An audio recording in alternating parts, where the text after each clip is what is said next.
Our next questioner, Senator Manchin of West Virginia. Thank you, Mr. Chairman, and Ranking Member Murkowski. I want to thank you all for holding this hearing. I've enjoyed hearing from all the witnesses today, but being the 22nd questionnaire doesn't leave a lot left to question. So I do have some statements to be made, and I enjoyed Mr. Benz coming by and meeting with me. We had a very, very good meeting. My focus in the Senate and the committee has been on an all-in and all-the-above energy policy, which I just think you heard my colleague, Senator Hoeven, speak about. And basically, the goal is to have energy independence, truly energy independence. We see what's going on around the world, what goes on and the sacrifices our country makes because of our demand and our need for energy. Mr. Benson's record, however, indicates that he strongly favors renewables over other energy sources, and I know that he spoke a lot to that, Mr. Benz, and I appreciate your candor on those, that directly answering those. But also, there's a fact, according to the Denver Post, and you spoke to this too, is a record is favoring rising rates as part of a new energy economy, and I know that's been brought up. Also, while on the Colorado Public Utility Commission, Mr. Benz, you supported the Clean Air and Clean Jobs Act, which I know has been talked about, but there's a cost of about $1 billion over the 7 years in the retired 6 coal-fired power plants. And just last week, grid operators were forced to cut power to some customers in order to prevent a more widespread blackout. And some groups have predicted that more shortages could occur as the reliability is not maintained from the coal-fired plants that they have. I've previously met with FERC Commissioner Philip Moeller, who said something like this. He said he is source neutral, not reliability neutral.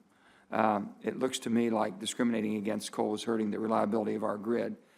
And we keep shutting down coal plants instead of working to improve their efficiencies. I would hope and expect the FERC commissioners would favor reliability rather than favor any particular source, and that they would always keep in mind affordability of electricity for hardworking Americans and so many retired people on fixed income, our retired seniors most importantly, who rely on FERC to keep their rates affordable.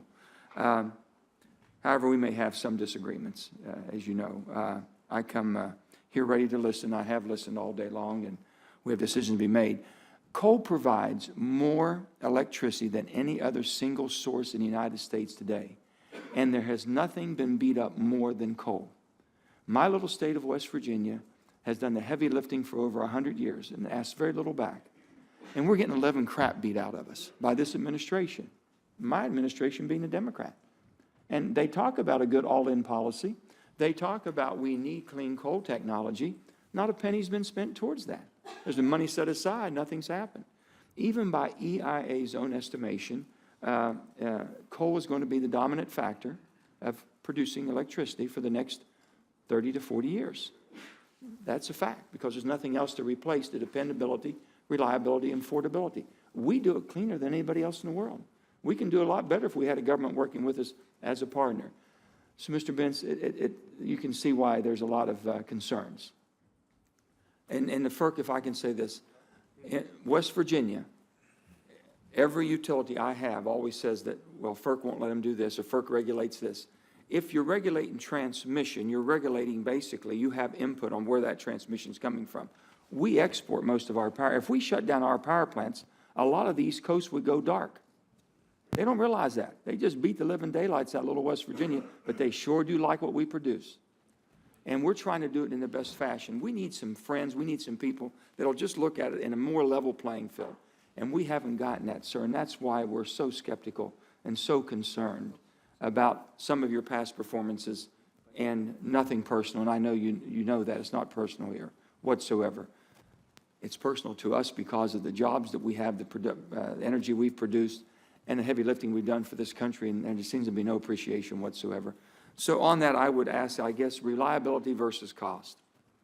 If that would be, I know that's supposed to be your charge, but would that be your directive? Because before, there's questions about that as you performed in Colorado. Senator Manchin, if I may, 3 quick points. First, in Colorado, we remain 40% coal in our state. I approved the largest coal plant that was ever built in Colorado. I have, as I've told you, I believe in our meeting, I have written papers supporting additional research for carbon capture and sequestration because I would like to see a path forward for coal. Finally, I worked to get funding under the Recovery Act for a CCS demonstration project at altitude in the western region. We didn't get agreement among the players, so no application was filed, but I was in full support of that. I think the question here is the balance. And I believe that what we did in Colorado was to increase the diversity and the balance in the portfolio, but it was not an anti-coal move at all. We were attempting to comply with what the legislature told us to approve a plan which complied with future EPA regulations. So we were looking at those future regulations. We closed some old coal plants, but sir, we retrofitted some existing coal plants and kept them, so they'll be running another 25 to 30 years.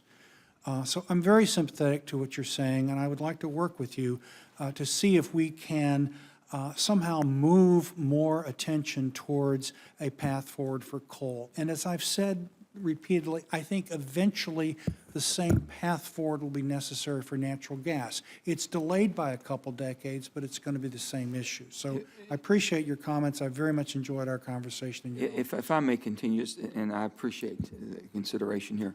Chairman Wellinghoff, who is the current chairman, had pushed demand response and energy efficiency. Truly, that's why I asked the question about reliability and cost. He is not going in that direction.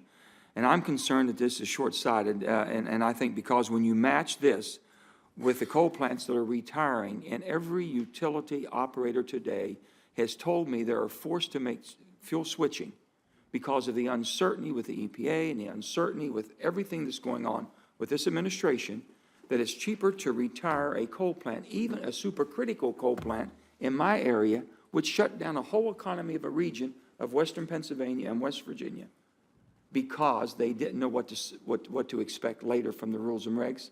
And now we have a void. What's happened right now, you got a perfect storm brewing. And people don't really understand it. If our economy ever came back, a demand for energy, we'd be hurting. We would be hurting. We don't have the capacity online. And you're taking the only affordable, reliable, dependable power you have, and they're scrubbing that because of an idealistic approach they're taking, which is not going to be able to fuel this nation. And you can't get that across. But just last week in PJM, which I think serves 55 million people, PJM is the provider for transmission, which totally is controlled by FERC, correct? Yes. PJM. And due to a heat wave, they almost went down with blackouts because of what they've retired prematurely. And Senator, as I told you in my office, I consider it a very important duty of the FERC to speak truthfully and directly to the EPA about the reliability impacts. It may not be the FERC who does the research itself. I think that's best comes from the regions, but processing that information and conveying it to authorities making decisions about plants and the potential closure of plants is something which I think the FERC must do to fulfill its role in reliability. Well, I appreciate you coming and speaking to me directly. I do appreciate that. I'm considering everything we spoke about, everything I've heard today, and I will take that under consideration. Thank you, sir. I thank my friend from West Virginia, and just for purposes of putting a sort of wrap-up, point on this position and coal, and as the senator knows, we have tried to make significant efforts to address the very legitimate concerns that your constituencies are bringing up. I mean, that's why for the first time, this committee now has a mining subcommittee, because I thought when I went to West Virginia and heard, from your folks that they deserve to have a bigger megaphone and a bigger, bigger voice. Yeah. And that's the way we're going to do it. And we're going to do it on a bipartisan basis, Senator Murkowski and I. Just on this point with respect to discrimination against coal, I want to highlight one aspect of it. We tried to lay out, and my colleagues are kidding that they've, heard the lecture about what FERC can do and what FERC can't do.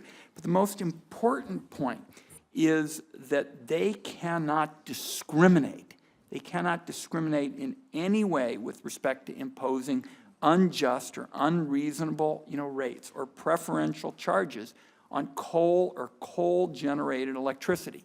There cannot be backdoor taxes on coal or coal-generated electricity.